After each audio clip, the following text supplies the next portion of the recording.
గురుగారు చాలామంది హ్యుమానిటీతో కానీ, లేదా వాళ్ళ జాతకాలలో ఏవన్నా దోషాలున్నా కూడా దానాలు చేయాలి అని చెప్తారు. దానాలలో కూడా రకరకాల దానాలున్నాయి.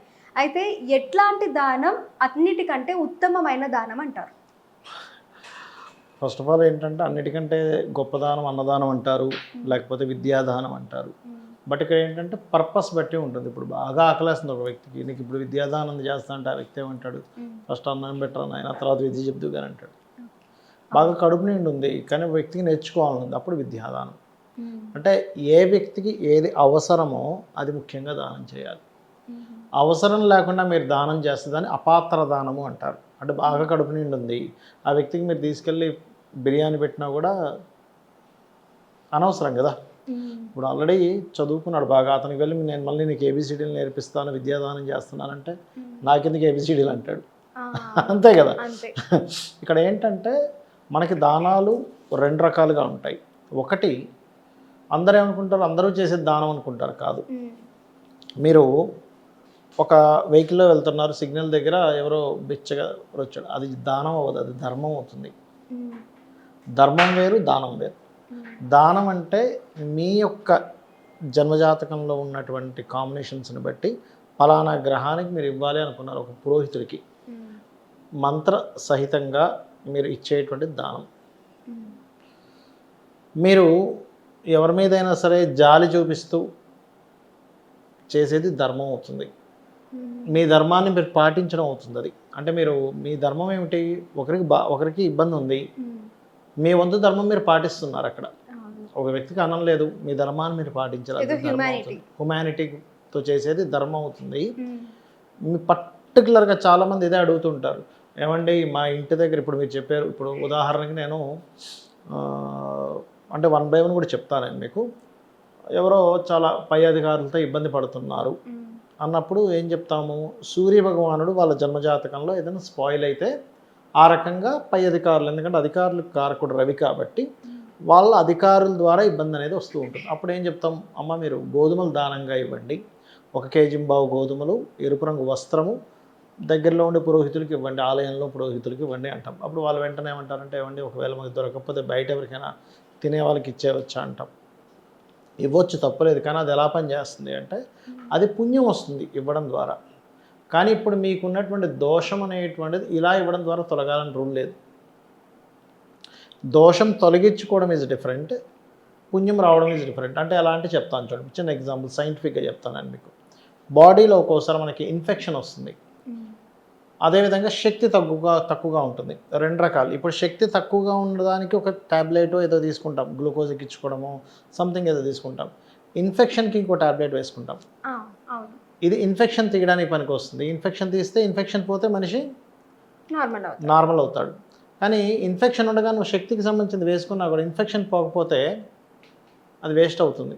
అట్లాగే ఈ శాస్త్రోక్తంగా పలానా మంత్రం చదివిచ్చే దానం అనేటువంటిది ఇన్ఫెక్షన్ తీసేసేది ఇలాంటిది. అంటే నీలో ఉన్న పాపము తగ్గడానికి, అంటే ఏదో పాపకర్మ వల్ల నువ్వు ఇబ్బంది పడుతున్నావు, ఆ పాపకర్మని తొలగించేది శాస్త్రోక్తంగా ఇచ్చే దానం పురోహితుడికి.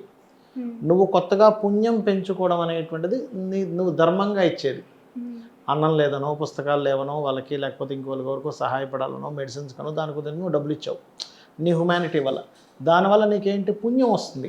ఈ పుణ్యం మళ్ళీ నెక్స్ట్ జన్మకి కర్మగా మారుతుంది. ఎవరితో లాక్కున్నావు, అదొక పాపం వచ్చింది, అది కర్మగా మారుతుంది. ఇది డిఫరెన్స్ అనమాట. చాలామంది ఏమనుకుంటారు, ఏముంది ఎవరికైనా ఇచ్చినా సరే పాపం పోతుంది ఏమంటే అలా పోదు. అయితే ఒక డౌట్ గురువు గారు, నేను ఒకప్పుడు కొన్ని దానాల గురించి విన్నా, అవి ఎంతో గొప్ప దానాలు. అవి ఎలాంటి దానాలు అంటే భూదానం, అలాగే ధనదానం, ఇలాంటివి చేశారంట ఒకప్పుడు పెద్దవాళ్ళు. అయితే అందులో కూడా కొంతమంది భూదానం ధనదానం చేసిన వాళ్ళు ఇంకా అభివృద్ధి చెందిన వాళ్ళు ఉన్నారు. అలాగే అంటే వీళ్ళు దానం చేశారు కానీ వీళ్ళకి ఉన్నదంతా పోయింది, వీళ్ళ ద్వారా ఎవరైతే లాభం పొందారో వాళ్ళు ఇంకా రిచ్ అయ్యారు.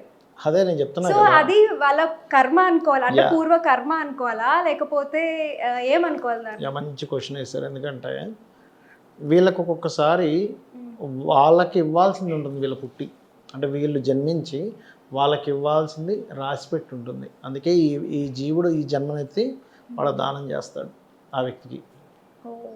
లేదా ఒక్కొక్కసారి వీళ్ళకి ఏదైనా మోసపోవడం, వాళ్ళు ఏదో మాట చెప్పేసి మీరు మీ వాళ్ళు ఇస్తా అన్నారు ఇవ్వలేదు, మీరు ఇవ్వండి అని మోసంగా తీసుకున్నాడు అనుకోండి ఆ భూమిని.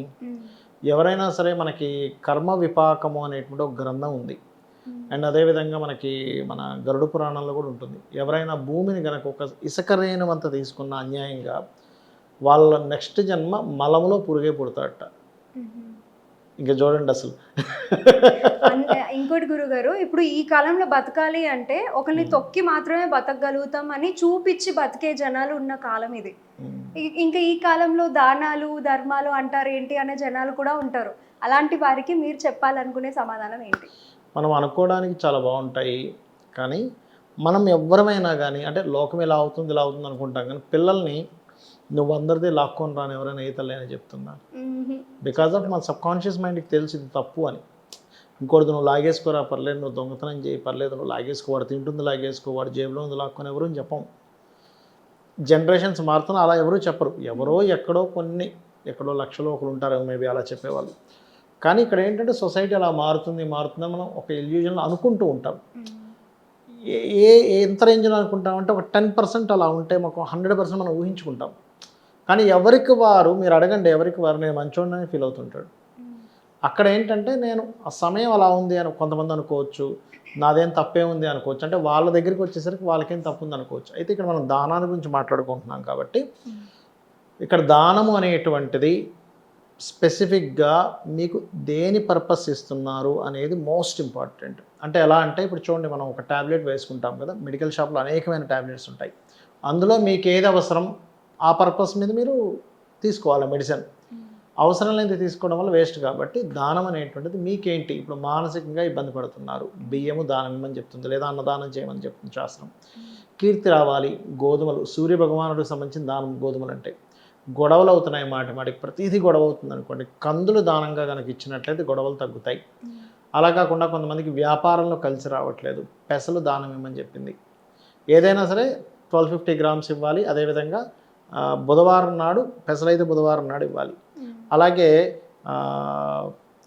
ఇప్పుడు చూడండి, ఎవరికైనా సరే సంతానం లేదు, సంతానం కోసం ఇబ్బంది పడుతున్నారు, లేకపోతే సంతానం కోసమే ప్రయత్నం చేస్తున్నారు, అలాంటి వారు శనగలు దానంగా ఇవ్వమని చెప్పింది శాస్త్రం. అదేవిధంగా మరికొంతమందికి వివాహం అవ్వటం లేదు, లేకపోతే ధన సంబంధించిన ఇబ్బంది ఉంది, అటువంటి వారు ఏంటంటే పర్టికులర్గా బొబ్బర్లు దానంగా ఇవ్వాలి. ఓకే. అండ్ కొంతమందికి రోగబారిన ఎక్కువగా పడుతూ ఉంటారు, దానికి శనికి సంబంధించిన దానం నీలం అంటే నువ్వులు, నీలం రంగు వస్త్రము దానంగా ఇవ్వచ్చు. ఓకే. అలా కాకుండా కొంతమందికి భయాలు ఉంటాయి, కొన్ని అంటే నాకేదో అయిపోతుందేమో అనేటువంటి కొన్ని భయాలు ఉంటాయి. అటువంటి వారు పర్టికులర్గా దానం చేయవలసినవి ఏమిటంటే మినుములు దానంగా ఇవ్వాలి. మరి కొంతమందికి ప్రతిదీ ఆటంకం అవుతుంది అనుకోండి, ఉలవలు దానంగా ఇవ్వాలి. ఇలా ఒక్కొక్క దానికి దానం చెప్పారు. అదేవిధంగా మంత్రం కూడా చెప్పారు. ఇప్పుడు కీర్తి రావాలి, సూర్యుడిని ఆరాధించడం. మానసిక స్ట్రెస్ పోవాలి, అమ్మవారిని ఆరాధించడం. అదేవిధంగా బాగా గొడవలు జరుగుతున్నాయి, సుబ్రహ్మణ్యేశ్వర స్వామిని లేదా నరసింహస్వామిని ఆరాధించడం, లేదా ఆంజనేయ స్వామిని ఆరాధించడం, అంటే స్తోత్రం చదువుకోవడం. అదేవిధంగా కొంతమందికి వ్యాపారంలో కలిసి రావాలి, విష్ణువుని ఆరాధించడం. అదేంటి ఇందాక నేను అన్నట్టుగా సంతానం లేదు, దత్తాత్రేయుడిని ఆరాధించడం. వివాహం అవ్వట్లేదు, అమ్మవారిని ఆరాధించడం. అలా ఒక్కొక్క దానికి ఒక్కొక్క ఆరాధన. అది